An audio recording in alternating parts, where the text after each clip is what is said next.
Namaste. Good evening.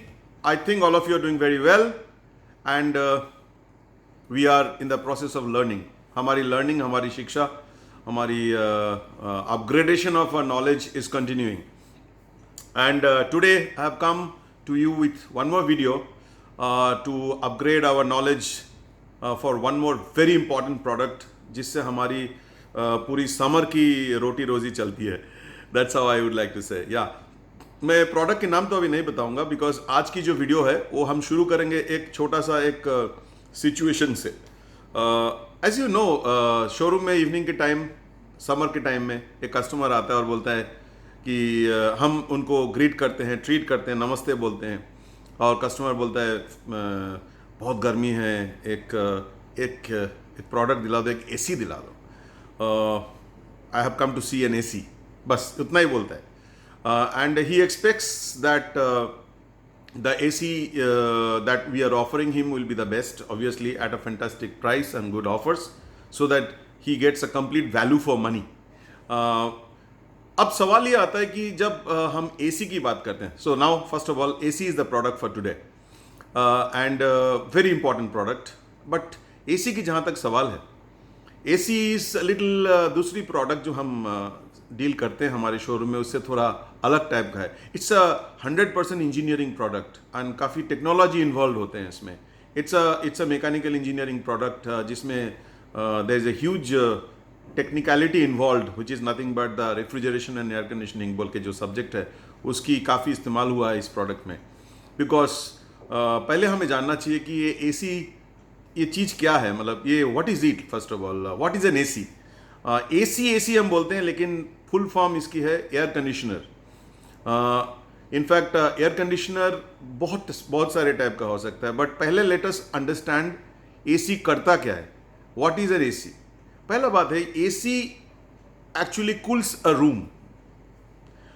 एक closed room जो है, एक यूनिट जो होगा, या कुछ एक घर का एक रूम होगा, या कुछ होटल का रूम होगा, या कुछ कॉन्फ्रेंस हॉल होगा, या ऑफिस का रूम होगा, जो भी है रूम को कूल करता है. यही हम समझते हैं AC में. बट एक्चुअली AC की काम खाली कूल करना नहीं होता है. AC हमें कंफर्ट देता है. बिकॉज अगर हम कंफर्ट बात करें तो it is not only the cooling. जब हम गर्मी में बाहर से आते हैं तो हमें गर्मी तो लगता है, उसके साथ साथ हम पसीने में भी रहते हैं. We are always at that time we are sweating because of the humidity की वजह से हमारे को पसीना आता है और हमारे पूरा शक्ल में, शरीर में पसीना लगा हुआ रहता है. And when we come to an AC room we quickly dry. हमारे को कंफर्ट फील होता है, not in the sense of only cooling but also in the sense of enjoying a better humidity. क्योंकि एक AC मॉइस्चर को भी absorb करता है. सो AC खाली कूलिंग नहीं करता है, AC आपको टोटल कंफर्ट देता है, और वो comfort comes to you as a combination of cooling as well as the humidity control. So that these are the two main purpose of an AC. इसके लिए AC खरीदा जाता है. AC में हमें कंफर्ट मिलता है. इसके अलावा आजकल नए नए जो ACs आ रहे हैं उसमें बहुत सारे ब्रांड्स AC में ही एयर प्यूरीफायर की टेक्नोलॉजी भी डालने की कोशिश कर रहे हैं, ताकि हमें अलग से कोई एयर प्यूरीफायर खरीदने की ज़रूरत ना हो और उनकी कंपनी की प्रोडक्ट लोग ज़्यादा पसंद करें, क्योंकि उसमें प्यूरीफायर भी है. क्योंकि आजकल purification of air is slowly becoming very important, and particularly आज के डेट में जो स्थिति आने वाले हैं उसमें air will play a very important role. But again coming back to the purpose of AC, it is to get that comfort in the sense of proper temperature. By the way, cooling मतलब ये नहीं कि ठंड बना दो इसको, then it become a cold storage. यानी कि रेफ्रिजरेटर का अंदर अगर हमको बताया जाए कि भाई तुम जाके एक बड़ा रेफ्रिजरेटर के अंदर बैठ जाओ, तो can you seat there for some more time? No, you cannot. In fact, you will suffocate and you will have severe problem, क्योंकि वहाँ पर जो टेम्परेचर है वो हमारी बॉडी के रिक्वायरमेंट से बहुत नीचे रहता है. एक नॉर्मल टेम्परेचर एक कोई भी एक आदमी को अगर 23-24 डिग्री के आसपास दिए तो he feels comfortable, not at 6 degree or 7 degree which is provided in a refrigerator compartment. That is the difference between a refrigerator box and an air conditioner. Air conditioner gives you a temperature of approximately anything between 18 degree or 17 degree to around 28, 29, 30 degrees also. But it all depends. But the लोग बोलते हैं कि सबसे ज़्यादा comfortable temperature जो एक आदमी के लिए होता है हमारी सब कॉन्टिनेंट में, इंडिया एरिया में, that is somewhere around 23 to 24 degree. और एक बात और है, हमारी साउथ इंडिया यानी कि लोअर हेमिस्फीयर में इतना ज़रूरत नहीं पड़ता है, लेकिन एसी की और एक पर्पस होता है, वो है कि heating, which is maybe required in northern India a little bit and particularly in the higher side of other countries, जैसे कि आप रशिया बोल लीजिए या कोरिया बोल लीजिए, चाइना बोल लीजिए, यूनाइटेड स्टेट्स बोल दीजिए, नॉर्दर्न यूरोप बोल दीजिए, वहाँ पर even people by AC for heating also. So that is called hot and cold AC, मतलब उसमें गर्मी के टाइम में कोल्ड एयर देगा और सर्दी के टाइम में वो हॉट एयर देगा, हॉट एंड कोल्ड। बट हमारी देश में पर्टिकुलरली हमारी साउथ इंडिया में जो एसीज हम लोग बेचते हैं या लोग जो खरीदते हैं, वो नॉर्मली हॉट का ज़रूरत नहीं होता है, बिकॉज यहाँ का टेम्परेचर इतना ठंड तो कभी होता नहीं है। So we only go for comfort, means यहाँ पर temperature of around 24 degree with an excellent control of the humidity, moisture control होना चाहिए ताकि हमें पसीना पसीना ना लगे। This is what is an AC. Now एक एसी में क्या क्या कंपोनेंट्स होते हैं, मैं पहले ही बताया आपको, इट्स अ टेक्निकल प्रोडक्ट, थोड़ा इंजीनियरिंग इन्वॉल्व है इसमें। सो इसमें क्या क्या प्रोडक्ट कंपोनेंट्स आप देख सकते हैं। ज़्यादा हम डिटेल में नहीं जाएंगे because to engineering and I don't like to confuse you with too much of jargons, technical jargons. आप as a sales person, as a leader of the showroom, you are suppose to know the basics. मैं वही प्रयत्न कर रहा हूँ हर video में कि आपकी बेसिक्स इंप्रूव हो जाए। तो इसमें भी अगर कंपोनेंट्स बताया जाए तो उसका पहले अगर कंपोनेंट बताना है तो उसका पहले आपको मालूम है कि कोई भी, जैसे रेफ्रिजरेटर में भी है, एक कूलिंग जो एक इक्विपमेंट है, मशीन है, उसमें एक तो कंप्रेसर की ज़रूरत होती है एंड वी नीड वन, एक कॉयल रहता है, जो घर का अंदर वाला कॉयल है उसको बोलता है इवापोरेटर, और जो घर का बाहर वाला कॉयल है उसे बोलते हैं कंडेंसर। ये कंप्रेसर, कंडेंसर, इवापोरेटर, ये एक सील्ड यूनिट की तरह एक कॉपर पाइप या कोई भी एक पाइप के जरिए से इसके अंदर एक गैस चलते रहता है, जो कि कंप्रेसर उसको कंप्रेस कर देता है, कंप्रेसर उस गैस को कंप्रेस कर देता है, यानी कि इसकी प्रेशर बढ़ता है और टेम्परेचर भी बढ़ता है। Then it flows through the condenser, जिसमें वो फ्लो करने की वजह से, और उसमें एक फैन भी डालता है, वो कंडेंसर को ठंड करता है, उसकी वजह से गैस की टेम्परेचर गिरता है तो उसकी टेम्परेचर कम हो जाता है लेकिन प्रेशर ज़्यादा रहता है। उसके बाद उसको हम एक्सपांड करते हैं एक वाल्व के जरिए। इन द प्रोसेस ऑफ एक्सपेंशन क्या होता है कि गैस, जो अंदर का जो गैस है, वो लिक्विड स्टेज से वेपर स्टेज में चला जाता है, और वेपर स्टेज में जाते वक्त उसके आसपास की जो माहौल है, वो पाइप जो जिसका थ्रू से वो फ्लो कर रहा है, उसको बहुत टेम्परेचर उससे ड्रॉ कर लेता है, तो खुद तो वेपर बन जाता है और उस पाइप के आसपास की जो एनवायरनमेंट है उसको कूल कर देता है। अब क्या होता है कि जब एसी का इंडोर यूनिट जिसे हम बोलते हैं, इसमें इवापोरेटर एक रहता है, जस्ट लाइक फ्री रेफ्रिजरेटर, यहाँ पर भी एक इवापोरेटर रहता है, उसका अंदर एक सिलेंडर की तरह एक ब्लोअर रहता है, वो ब्लोअर वो ब्लो करता रहता है हवा। कहाँ, किसके ऊपर से? वो ब्लोअर क्या करता है, रूम की हवा को खींचता है और उसी को फ्लो करवाता है इवापोरेटर का थ्रू से। प्लीज समझिए, वो रूम की जो गर्म हवा है उसको खींचता है ऊपर से, खींच के ये ठंडा जो इवापोरेटर है उसका बीच में से ये एयर को फिर दोबारा हमारे रूम के अंदर छोड़ देते हैं। इन द प्रोसेस क्या होता है, रूम का हवा जो है वो ठंड हो जाता है। At the same time, as I said, because the temperature comes down immediately, उसकी वजह से रूम में जितना मॉइस्चर है, रूम में जो मॉइस्चर है ना, जो पानी पानी है, जो ह्यूमिडिटी है, वो भी नीचे गिरता है।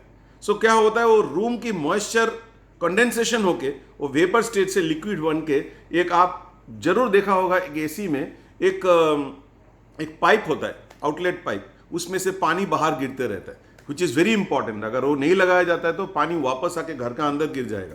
सो what is important in that particular AC is to have a proper outlet for that water. ये पानी कौन सा है? ये पानी जो इवेपोरेटर का चारों तरफ कंडेंसेशन होता है और जो वातावरण में जितने ह्यूमिडिटी है उसको कंडेंस करके, पहला तो वो रूम का ह्यूमिडिटी को कंट्रोल कर देता है, यानी कि कंडेंसेशन होता है तो ह्यूमिडिटी कम हो जाता है, लेकिन वो कंडेंस होकर जो पानी बनता है वही वो पाइप से निकल जाता है। सो अभी कैसा हुआ, पहले कंप्रेसर से गैस जाता है कंडेंसर में, कंडेंसर से एक वाल्व के थ्रू से ये ठंडा होता है, इवापोरेटर को ठंडा करता है, उसके बाद वापस फिर कंप्रेसर में चला जाता है। ये साइकिल चलता रहता है। अब ज़्यादा डिटेल में मत जाइए इसमें, because it's a very highly technical factor, but आप इतना समझ लीजिए that compressor is an important component of an AC. Condenser is an important product component of an AC. Condenser का साथ साथ एक बड़ा फैन भी रहता है, वो फैन कंडेंसर को ठंडा करता है ताकि गैस जल्दी जल्दी ठंडा हो जाए हाई प्रेशर में, तो वो जरूरी है। एक वाल्व होता है जहां एक्सपेंशन होता है गैस का, वो चाहिए। एक इवापोरेटर चाहिए, एक ब्लोअर फैन चाहिए जो इवापोरेटर का थ्रू से ऊपर से पहले रूम से गर्म मॉइस्ट एयर को लेगा, उसको इवापोरेटर का थ्रू से ठंडा करके वापस रूम में भेजेगा। ये जो ब्लो होता है उसीलिए आप एसी के सामने खड़ा होता है तो आपके सामने ठंडा हवा आता है। That blower is blowing the cold air, जो कि धीरे धीरे कुछ मिनट के अंदर ये रूम की चारों तरफ फैल जाता है। इन द प्रोसेस रूम की टेम्परेचर भी कम हो जाती है, कंफर्टेबल बन जाता है, and also it sucks all the humidity. वो मेल्ट करके वो पानी आउटलेट बल्ब पाइप से बाहर फेंक देता है और रूम के अंदर की ह्यूमिडिटी भी कंट्रोल हो जाता है। That is how the AC actually works. इसमें ज़्यादा टेक्निकल बात मैंने नहीं किया, बहुत ही कम समय में और बहुत ही easily I have try to make you understand. अगर किसी को और ज़्यादा डिटेल जानना है तो please come back to me. I have every I mean we have lot of other ways to explain it more, but for that I require more technical aspects। तो वो अभी नहीं बात करेंगे, बाद में देखेंगे अगर ज़रूरत पड़ा तो। सो ये हो गया एसी की कंपोनेंट्स की बात और एसी ठंड कैसे करता है। अब जब ये कस्टमर आता है वो सोचता है कि भाई से एक सस्ता से सस्ता एसी हो जाए और ये मैं लेके बस प्लग में डाल दूं और ठंडा हवा चलने लग जाए, ऐसा होता है। But AC as I said is not that simple. But AC की टाइप्स क्या क्या है, मैंने पहले ही बताया कि एसी किस तरह का होता है। एसी मेनली दो टाइप का होता है। मैं अब देखिए इसमें भी ये दो टाइप जो मैंने बताया वो भी कैसा होता है। एक होता है इंडस्ट्रियल या कमर्शियल एसीज, एक होता है रूम एयर कंडीशनर्स यानी कि RAC, और एक होता है CAC commercial air conditioners. Room air conditioners are meant basically for cooling the room और making comfort to the room. Commercial ACs are normally used for big conference halls और hotels. So हमारी ये video जो है commercial AC के related नहीं है। सो हम इसमें कमर्शियल एसी यानी कि CAC के बारे में बात नहीं करेंगे, हम बात करेंगे RAC यानी कि रूम एयर कंडीशनर्स में। CACs में आपको डक्टेबल भी मिलता है, चिलर्स मिलते हैं, बहुत सारे कुछ चीज़ है, बट उसमें हम आज नहीं जाएंगे। It's a long subject, big subject, and it is not our preview at the moment because it's a project related product. उसके लिए हम अलग से बात करेंगे on a special case. But now I am going to talk about the room air conditioners यानी कि RAC। Room air conditioner में मेनली 2, 3, 4 टाइप का एसीज होता है, बट मोटा मोटा अगर बेसिकली देखा जाए तो 2 टाइप का एसी होता है। एक होता है विंडो एसी और एक होता है स्प्लिट एसी। अब देखिए विंडो एसी क्या है, मतलब आपकी विंडो में एक स्पेस को काट के उसमें हम एक डब्बा है। विंडो एसी लुक्स लाइक अ बॉक्स। वो बॉक्स के आधा हिस्सा बाहर की तरफ रहता है जिसमें कंडेंसर रहता है और फैन रहता है, और आधा हिस्सा अंदर की तरफ रहता है जिसमें आपका ब्लोअर रहता है, इवेपोरेटर रहता है। That's it. और ये एक बॉक्स के अंदर पूरा कन्फाइंड होता है। This is useful when you have an window in the house, and also window की बाहर जो है वहां पर खुला हवा चलने का जगह है, वैसा जगह में तो वो वहां पर विंडो लोग लगाते थे।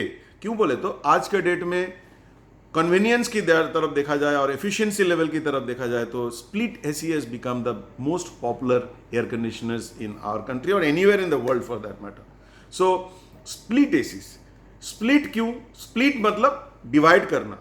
किसको स्प्लिट किया हमने? जो टोटल एसी है, जो मैंने अभी थोड़ी देर पहले आपको बताया कि कंपोनेंट्स ऑफ द एसी में मैंने क्या बताया था। एक इवेपोरेटर कॉइल होता है, उसका अंदर एक ब्लोअर फैन रहता है, कंप्रेसर रहता है, कंडेंसर रहता है, कंडेंसर फैन रहता है, और पाइप्स रहते हैं, कॉपर पाइप्स या कुछ भी पाइप्स रहते हैं। इस पाइप से गैस आता जाता है। तो ये जो टोटल कंपोनेंट्स है इसको एक विंडो एसी में एक डब्बे के अंदर सब कुछ घुसा देते हैं हम लोग। लेकिन इन स्प्लिट एसी बहुत सारे रूम ऐसे होते हैं उसमें विंडो नहीं है, पहली बात। दूसरी बात है कि आपकी जो एक्चुअली जो विंडो कंडेंसर जो होता है ना एसी का, उसको थोड़ा बाहर की वातावरण के साथ एक्सपोज रहना चाहिए क्योंकि वो वहाँ हीट ट्रांसफर होता है। यानी कि कंडेंसर की अंदर की गैस को ठंड करने के लिए एक फैन चलता है, तो वहाँ उसीलिए आप एसी की बाहर की तरफ जाएंगे तो आपको गर्म हवा लगता है। क्यों बोले तो that area is actually cooling the gas inside the condenser, taking the heat from it. So that is the reason you need some खुला एनवायरमेंट देयर आउटसाइड। सो उसके प्रॉपर जगह के लिए आप स्प्लिट एसी में आपकी आउटडोर यूनिट जिसे कहते हैं हम लोग, उसको कहीं भी लगा सकते हैं हम लोग। और एक पाइप रहता है, वो पाइप्स अंदर आता है, और एक इंडोर यूनिट रहते हैं। इंडोर यूनिट घर का अंदर रहता है। इंडोर यूनिट के अंदर क्या रहेगा? सेंसर्स रहेंगे, मेन इवेपोरेटर रहेगा, और द फैन, ब्लोअर फैन रहेगा. These are the components which are inside the indoor AC with a nice cabinet. And we have the outdoor unit जिसके अंदर कंडेंसर पाइप्स रहता है, कंप्रेसर रहता है और कुछ पीसीबीज वगैरह रहते हैं. आजकल की स्प्लिट एसीज में there is microprocessor control, तो उसमें स्प्लिट में कुछ पीसीबीज वगैरह भी रहते हैं. So now in split the whole units are divided into two, that is why it is called split AC. एक इंडोर यूनिट, एक आउटडोर यूनिट. सो स्प्लिट में आप नॉर्मल स्प्लिट एसी भी लगाते हैं हम लोग. Most of the cases, 99% cases, we also have tower ACs, we also have cassette ACs. Let us not talk about cassette and tower because again they are more towards the commercial ACs because वो बड़े जगह को ठंडा करने के लिए जरूरत पड़ता. But we are not talking about room air conditioners. So it is window and split. And हमारी जो साउथ इंडिया में है या in mostly all over the world, slowly window ACs are becoming very old, obsolete, and slowly split ACs have almost captured the full market. So let us limit our discussion to split air conditioners. As I said, split में आपका पास एक indoor unit होगा जो cooling cold air को blow करता है room के अंदर, और एक आउटडोर यूनिट जो बाहर में रहता है, एंड उनके बीच में कनेक्शन रहता है पाइप्स के जरिए. अब एक कस्टमर की जब आप डील करेंगे as a now from here, अब तक तो मैंने आपको प्रोडक्ट के बारे में थोड़ा सा एजुकेट किया. आपको अभी तक मैंने टाइप्स ऑफ एसीज के बारे में बोला, एसी की रिक्वायरमेंट के बारे में लिखा, किस लिए चाहिए एक एसी, ये सब. अब एज ए कस्टमर जब मैं आता हूं आपके पास, या मैं एक कस्टमर को जब डील करूंगा as a leader of Pi International, तो उसमें क्या है कि हमें कस्टमर को सेटिस्फाई करना चाहिए. And in most of the cases, in case of buying an AC, customer is not fully aware. पहला सवाल आता है कि भाई मेरा रूम के लिए कौन सा एसी जरूरत होता है. जैसे कि मैं एक टीवी खरीदने आता हूं तो मैं डिसाइड करके आता हूं कि मैं चलो 43 इंचेस का टीवी ले लूंगा या 55 का टीवी ले लूंगा.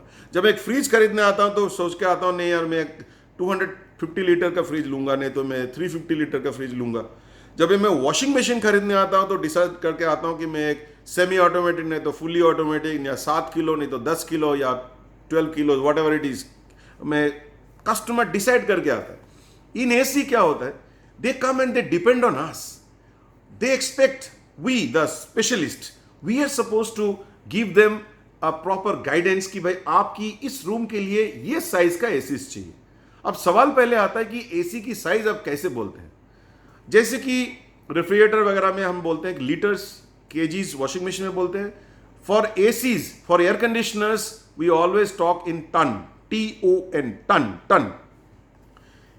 कोई भी एसी आप खरीदने जाओगे तो उसका यही बताया जाता है कि इट्स अ 0.5 टन एसी और 1 टन एसी और 1.5 टन एसी और 2 टन एसी और like that. So ton. Now what is that ton? 1 ton means, एक अगर मैं एक रूम के अंदर 1 मेट्रिक टन, 1 टन अगर बर्फ रख देता हूं, आइस रख देता हूं, वो जितना कूलिंग प्रोवाइड करता है उस रूम में, ध्यान से सुनिएगा, 1 टन, 1 मेट्रिक टन आइस अगर मैं मान लीजिए एक रूम के अंदर रख देता हूं, तो वो रूम में जितना ठंडक वो प्रोवाइड करेगा, जितना ठंड करेगा, that is 1 ton of capacity of an AC. That is 1 ton of capacity of an AC. ये लेमेंस कैलकुलेशन है. लेकिन ये 1 टन या 1.5 टन कब लेना है, उसके लिए आपको now you have to come into the picture to act as a consultant. Before that आपको कुछ सवालें पूछना है, कस्टमर को कुछ सवाल पूछना चाहिए. आपको पहला बात देखना पड़ता है कि रूम की साइज क्या है. लोग बताते हैं average up to between 100 square feet to 150 square feet का अगर जनरल एक रूम होता है तो उसमें 1 टन तक एसी चल जाता है. 1 ton, 1 ton. Anything between 150 to 190, 195, 1.5 ton तक चल जाता है. Beyond 200 it should be around 2 ton up to 250, like that. After that you have to go multiple ACs, you know, to 1.5 ton और maybe something like that. So basic जो point है कि 100 square feet यानी कि 100 square feet से लेकर के 150 तक 1 टन ऐसा है. But it is not so simple. क्यों बोले तो रूम की साइज के साथ साथ और 2-3 चीजें आपको और कंसीडर करना पड़ता है. 2-3 नहीं, 4-5 चीजें हैं. उसकी पहले अगर कस्टमर आके बोलेगा हाँ मेरा रूम का एरिया तो नहीं मालूम बट रूम ऐसा दिखता है. देखिए सबका रूम हम हमेशा स्क्वायर या रेक्टेंगल नहीं होता है. स्क्वायर फीट मतलब क्या होता है, if it is a rectangular room, समझ लीजिए रूम की लेंथ जो है वो 10 फीट है, रूम की विड्थ जो है वो 15 फीट है, तो 10 बाई 15 यानी कि 150 स्क्वायर फीट होता है उसकी स्क्वायर फीट एरिया इसकी स्क्वायर फीट। बट अगर ऐसा एक शेप आता है, समझ लीजिए ट्रायंगल की तरह आता है, रूम एक ट्रायंगल की तरह है, तब आप क्या करेंगे? तो मैंने एक छोटा सा स्केच बनाया है ऐसा, समथिंग लाइक दिस। ये जो लाल रंग का है ये समझ लीजिए रूम का साइज है। तो आप क्या करिए, ये जो साइज ऐसा लेके उसके साथ साथ और एक आर्टिफिशियल और एक ट्रायंगल बना के एक ये this will look like a rectangle, इसकी total square feet this multiplied by this multiplied by this करके उसका आधा कर दीजिए, सो आपको ट्रायंगल का स्क्वायर फीट निकल जाएगा। या अगर ये समझ लीजिए कि और एक ऐसा अगर रूम है, थोड़ा सा ट्रायंगुलर है थोड़ा सा रेक्टेंगुलर है, तो आपको इसकी अलग से ये फॉर्मूला फॉलो करके इसकी अलग से स्क्वायर फीट निकालिए और इसकी लेंथ इनटू ब्रेथ करके स्क्वायर फीट निकाल के ये दोनों को ऐड कर दीजिए। This is how you are suppose to calculate the square feet of the room. So ये तो हो गया general common sense of calculating the square feet. So square feet is the first question to be asked to the customer for knowing what is the size of the room so that you can suggest. But before that, simply 100 square feet, 1 ton ऐसा आराम से नहीं बोला जा सकता। You have to also consider कि ये room में डायरेक्ट सनलाइट आता है क्या, या ये रूम की चारों तरफ ऐसा कुछ भी नहीं है जिससे डायरेक्ट सनलाइट गिरता है, या ये रूम क्या थर्ड फ्लोर में या रूफ में है क्या, is it a penthouse, अगर इसकी जो छत है उसमें क्या सुबह से शाम तक धूप गिरते रहता है, या ये ग्राउंड फ्लोर में है इसके ऊपर और 2 फ्लोर है। All these things matter. If more of sunlights are falling, or if it is in the top floor of it is, or if it is exposed to sun or heat more, then you have to consider that one, number 1.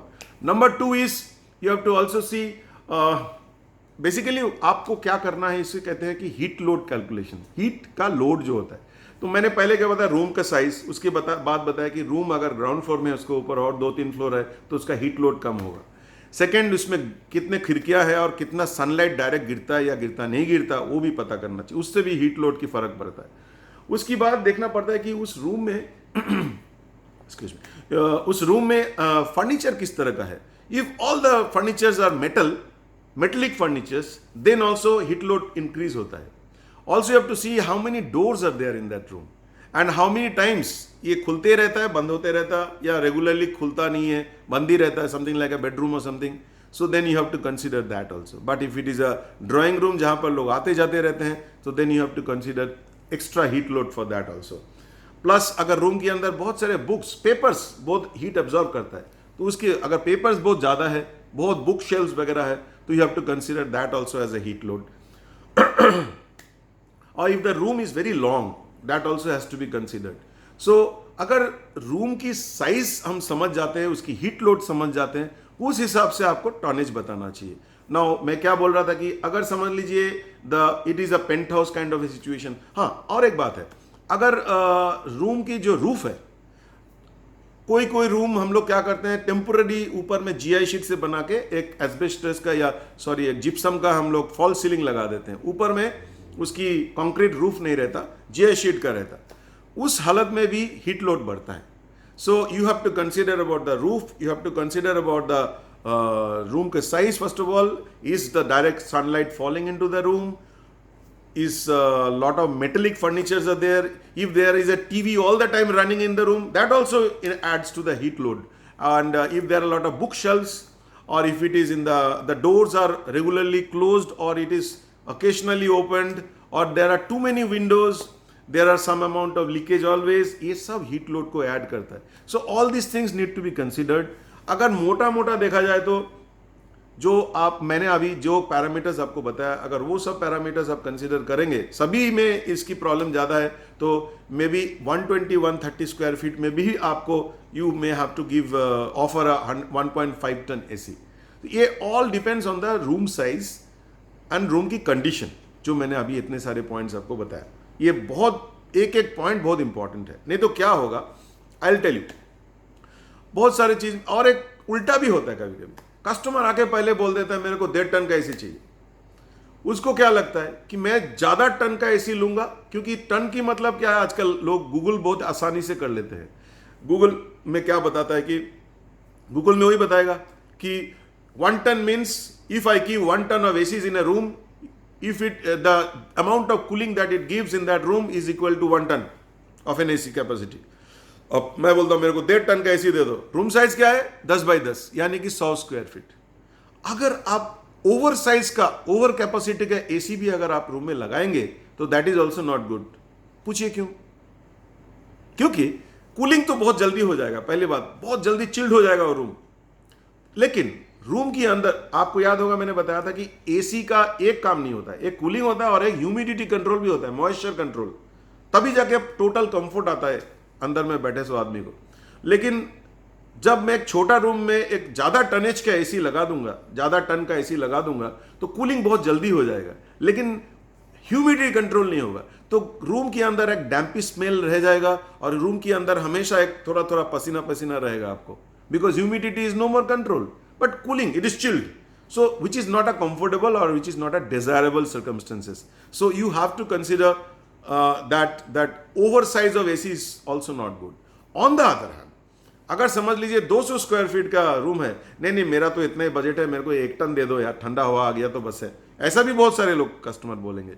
लेकिन उसमें आपको customer को यह समझाना चाहिए, sir अगर मैं एक अंडर कैपेसिटी का एसी आपको देता हूं, यानी कि 200 स्क्वायर फीट का रूम के लिए मैं 1 टन का एसी लगाता हूं, तो क्या होगा? पहला बात तो है आपकी एसी रुकेगी ही नहीं, कंप्रेसर चलते ही रहेगा, क्योंकि कूलिंग अचीव नहीं होगा। आपका 24 डिग्री अगर मेंटेन करना है 200 स्क्वायर फीट में, वो भी 1 टन की एसीज में, तो ये he will not be able to do it. तो क्या करेगा वो चलते रहेगा। पहला बात, इलेक्ट्रिसिटी कंजम्पशन बहुत बढ़ जाएगा।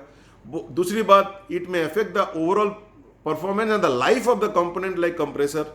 एंड तीसरी बात, सबसे बड़ी बात, आपको कभी भी डिजायर्ड कूलिंग नहीं मिलेगी। ह्यूमिडिटी तो दूर की बात है, कूलिंग ही नहीं आएगा। So choosing the right capacity, right ton for a room excuse me, is very very important for buying an AC. क्योंकि अगर अंडर कैपेसिटी हुआ तब भी प्रॉब्लम, ओवर कैपेसिटी हुआ तब भी प्रॉब्लम। सो ये सब आपको कस्टमर के साथ इंटरेक्ट करना पड़ेगा, समझना पड़ेगा, and then you can suggest him, okay sir ये सिचुएशन के लिए आपकी ये वाला टनेज की एसी करेक्ट है, इतना ton.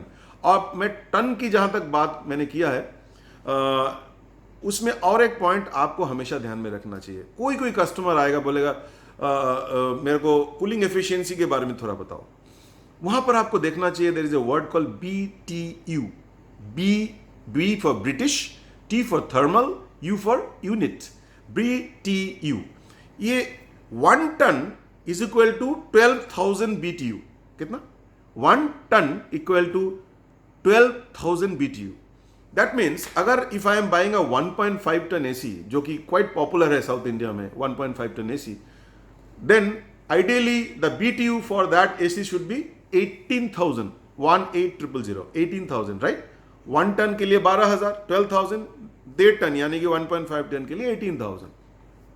But if you see more in detail, some brand, मैं भी चेक किया हूं, some brand the BTU will be 18,000, the BTU will be 17,600, and somewhere BTU will be 18,500 also. So any brand whose BTU is higher with 1.5 ton is always a better AC in terms of cooling capacity. ये जरूर याद रखिएगा। अब पहला बात तो हो गया कि रूम की साइज के हिसाब से टन की बात हो गई। अब नेक्स्ट आता है भाई स्टार रेटिंग। ये स्टार क्या होता है? 1 star, 3 star, 5 star. Star is directly related to your power bill. Star is directly related to your electricity bill, customer की इलेक्ट्रिसिटी बिल। क्योंकि लोगों को, बहुत सारे लोगों को गलतफहमी है कि 1 स्टार की कूलिंग कम होगा, 5 स्टार की कूलिंग का ज्यादा होगा। That is wrong, that is wrong. Cooling के साथ स्टार की कोई संबंध नहीं है। स्टार की संबंध है तो उसकी इलेक्ट्रिकल एफिशिएंसी के ऊपर या इलेक्ट्रिसिटी बिल के ऊपर। फॉर एग्जाम्पल, अगर मैं 1 स्टार की एसी अगर साल में एक 1 स्टार एसी अगर हर रोज 12 घंटा चलाता हूं, 12 आवर्स चलाता हूं, और 4 to 5 मंथ्स चलाता हूं, समर के टाइम में, half of the year 4 to 5 months में चलाता हूं, हर रोज 12 आवर्स चलाता हूं, तो approximately the bill will come to somewhere for the year, the total bill will be for that AC consumption will be near about 10,000 rupees. But if it is a 5-star AC, the same 12 घंटा चलाना, 4 to 5 month चलाना, 1 साल का bill आएगा आपको करीब 8,000 रुपया। ये फिगर थोड़ा आगे पीछे हो सकता है, बिकॉज हर स्टेट की power unit cost is little different. I am just giving a rough example. That means 1 star से 5 स्टार के बीच में gap is approximately 2000 rupees per annum. So अगर एक कस्टमर, एक यूजर अगर रेगुलर 12 महीना, जैसे हैदराबाद या चेन्नई जैसे मार्केट जो सिटीज है, वहां पर क्या होता है, कभी टेम्परेचर नीचे जाता ही नहीं है, गर्मी बहुत ज्यादा रहता है, and lot of people prefer to continue the running the ACs throughout the year. उनके लिए ये स्टार रेटिंग बहुत इंपॉर्टेंट है, क्योंकि वो उनकी इलेक्ट्रिसिटी कंजम्पशन ज्यादा होता है, सो बचत उनकी ज्यादा होगी. But some people buy AC only to use it for 2 months. अप्रैल में थोड़ा निकल गया तो बस उसके बाद एसी को बंद करके रख देना, उसका केबल ही उतार देना. So in that case, because you are not going to use it much, star rating may not matter much to you. So 3 star is also good enough for that kind of user.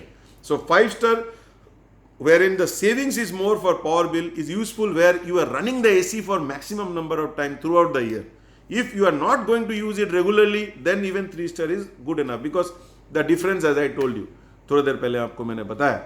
So star is related to the power bill. And आप customer की usage के ऊपर depend करके 3 star और 5 star की suggestion आपको देना चाहिए. If it is maximum number of usage through out the year, regular रात को चलाते हो तो अच्छी बात है, आप 5 स्टार ले लो, क्योंकि बचत अच्छी होगी. लेकिन अगर आप खाली हो 1-2 महीना, उसके लिए आप चलाते हो खाली गर्मी में निकालने के लिए, वो भी 3-4-5 घंटे बस, रात को सोने का टाइम में 8 घंटा बस, in that case even 3 star is good enough, because your electricity consumption will not be that much high.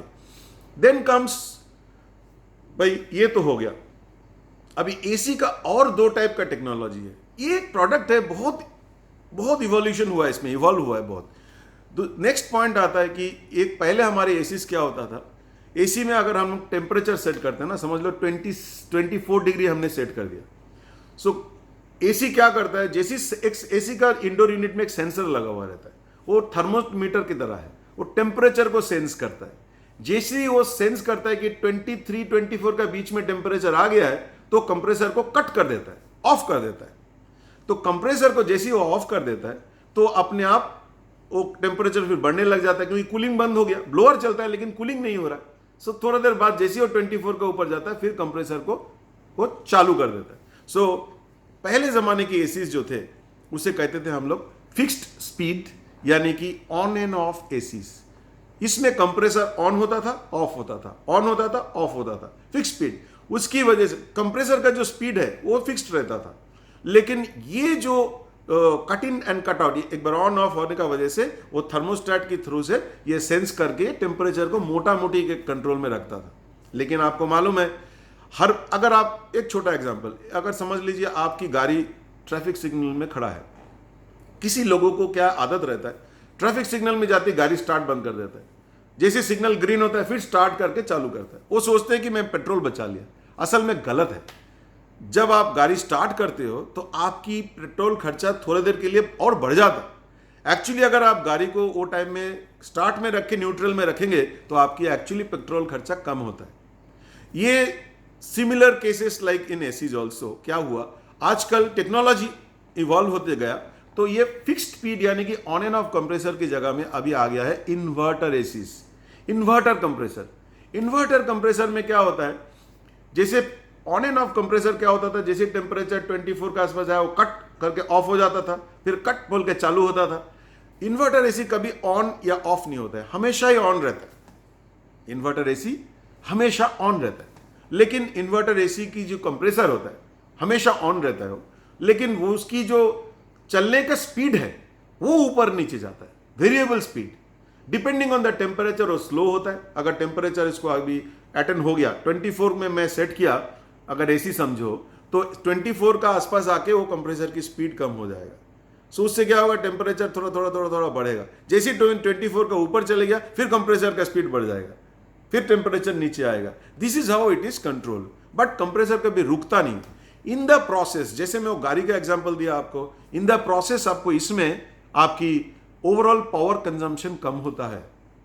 Although the compressor is running continuously, but compressor की पावर की कंजम्पशन कम होती है, क्योंकि स्टार्ट और ऑफ करने के बाद दोबारा स्टार्ट करने में पावर खींचने का ज्यादा होता है, उसकी वजह से पावर कंजम्पशन भी बढ़ जाता है.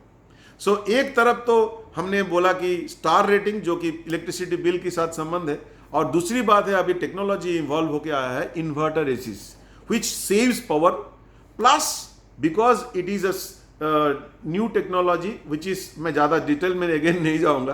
पहले की कंप्रेसर रेसिप्रोकेटिंग टाइप का होता था, जो स्टीम इंजन में चलता था ना, पिस्टन सिलेंडर की तरह पिस्टन जाता था अंदर, वैसा था। लेकिन अभी ये जो इन्वर्टर एसीज है, they are like a rotary compressor which rotates. उसका सिलेंडर का जो शेप है वो उसके घूमने की वजह से चारों तरफ वो प्रेशर क्रिएट करता है। ज़्यादा डिटेल में नहीं जाएंगे, लेकिन इन्वर्टर एसी में नॉइस कम होता है, इसकी वेयर एंड टियर कम होता है क्योंकि टच कम होता है उसकी body to body, and also power consumption कम रहता है। So that is why inverter AC. ये इन्वर्टर के साथ हमारे घर की जो इन्वर्टर है ना, जो पावर जाने से हम लोग यूज करते हैं बैटरी लगा के, उसकी इसका कोई संबंध नहीं है। This has no relation to that. This is a technology of the compressor called inverter compressor, which is again I am saying cost effective, मतलब पावर कम खर्चा होता है एंड नॉइज भी कम होता है, इसका वेयर एंड टियर भी कम रहता है, सो इसकी लाइफ लंबा होता है, and you get more steady temperature maintenance because of the high और low speed control of the compressor. Okay, so this is the next point, that is inverter और non inverter जो मैंने बताया। हालांकि आज का डेट में भी आपको ऑन एंड ऑफ एसी यानी कि फिक्स स्पीड एसी भी मिलता है मार्केट में, इन्वर्टर एसी भी मिलता है। यहां पर भी आपको कस्टमर से बात करना चाहिए।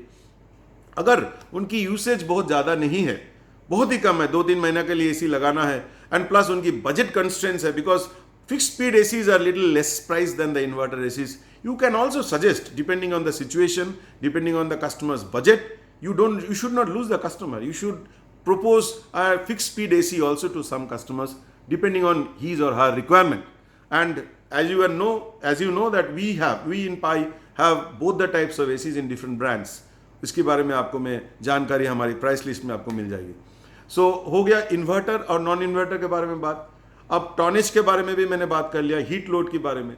ये सब होने के बाद कस्टमर पूछता है अब इंस्टॉलेशन कौन करेगा, बिकॉज ये ऐसा नहीं है कि हमारे डिलीवरी ट्रक गया, हमारा delivery people will go and just put it in the right place, plug लगा दिया और फ्रिज चालू हो गया और आप ठंडा पानी पीने लग जाओगे, ऐसा नहीं है। दिस रिक्वायर्स, ये स्प्लिट एसी में क्या होता है, स्प्लिट एसी का इंडोर यूनिट को वॉल में इंस्टॉल करना पड़ता है, फिक्स करना पड़ता है। वॉल के अंदर एक होल बना के वो पाइप्स को बाहर लेके जाके बाहर में प्रॉपर जगह में आउटडोर यूनिट को बैठाना पड़ता है। अब ये आउटडोर यूनिट भी अगर उस बिल्डिंग में विंडो का ऊपर, अगर हम लोग हमारे लोकल लैंग्वेज में सज्जा बोलते हैं उसको, विंडो शेड, उसमें ऐसे जगह है तो उसका ऊपर हम we can put the indoor unit, outdoor unit we can put, और most of the time there are brackets, metal brackets which are mounted on the outside wall, और उस ब्रैकेट का ऊपर आउटडोर यूनिट को इंस्टॉल किया जाता है। So indoor inside the wall, inside the room, outdoor outside the room, on the wall, so that it has got, and हमेशा याद रखिएगा, कस्टमर को बोलिएगा कि I have seen some cases customer buys an AC, बाद में वापस आके बोलता है कि मेरा प्लीज वापस ले लो because I can not fit the AC. Because क्या होता है कभी कभी इन सिटीज लाइक हैदराबाद और बैंगलोर और मुंबई, वेयर कंजेस्टेड जगह में, जहां पर सपोज ले दो बिल्डिंग का वॉल में इतना ही गैप है, तो यहां पर मैं अगर आउटडोर यूनिट लगाऊंगा तो इसकी एयर सर्कुलेशन कहां से होगा, नहीं होगा। सो कूलिंग एफिशिएंसी नहीं रहेगा, एसी चलते रहेगा, चलते चलते जल जाएगा। It is not advisable. In that case कभी कभी क्या करना पड़ता है, you have to take the outdoor unit and you have to put it on the roof, छत पे। लेकिन अगर ये बिल्डिंग 10 माला का है समझो, या 5 माला का 5 story building, you cannot keep the outdoor unit on 5th floor roof and put the indoor unit in ground floor। इतना लंबा पाइपिंग लगाओगे तो कूलिंग एफिशिएंसी नहीं रहेगा। So there are many things actually, but again I would like to now sum up। First of all हमने discuss किया कि what is an AC. दूसरी बात हमने डिस्कस किया कि एक एसी की कंपोनेंट्स क्या क्या होते हैं। Most important component as I said is the compressor, the condenser and the evaporator. Then types of ACs, दो type mainly, commercial AC and room air conditioner. Room में विंडो एंड स्प्लिट, हम split के ऊपर ही ज़्यादा ध्यान दे रहे हैं क्योंकि that is around 95-97% of the market in south India where we are operating. Then how to decide एक एसी का टन कितना होता है। फिर बोल रहा हूँ कि ज़्यादा टनेज ऑफ एसी लगाना भी गड़बड़ है और लेस भी गलत है। एंड टन बोले तो क्या होता है कि 1 ton of AC, 1 ton of ice अगर एक रूम को जितना ठंडक देगा वही 1 टन बोलते हैं उसे। एंड लेकिन एक चीज़ ध्यान रखिएगा, यहाँ पर एक सेलिंग पॉइंट है, you can always know little extra. ये टन तक तो सभी कंपनी, सभी स्टोर में, कोई भी रिटेल स्टोर में जाएगा तो सभी लोग टन टन बोल देगा, लेकिन we as Pi, as you know, we are always one step ahead of others, and we like to educate our customer and give them the best of the service